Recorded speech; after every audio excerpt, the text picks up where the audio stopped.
Magandang araw sa inyong lahat at welcome sa aking channel.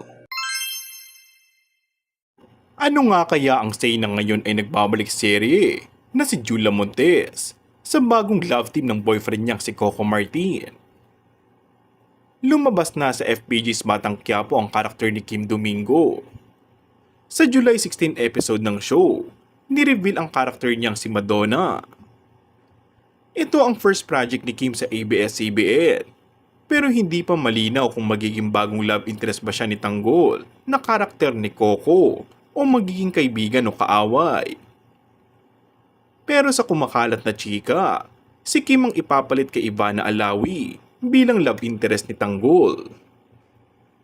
Samantala, bago sumalang si Julia Montes para sa kanyang pagbabalik teleserye na Saving Grace, ay bakasyon muna ang aktres kasama ang kanyang partner na si Coco.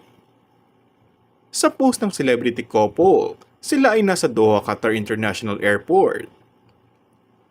Ang teleseryeng gagawin ni Julia ay isang Pinoy adaptation ng Japanese series tungkol sa mothering. Makakasama niya ang dalawang aktres na sina Sharon Cuneta at Janice de Belen. Kung bago ka lang sa akin channel ay mag-subscribe at pindutin na rin ang notification bell. Maraming salamat!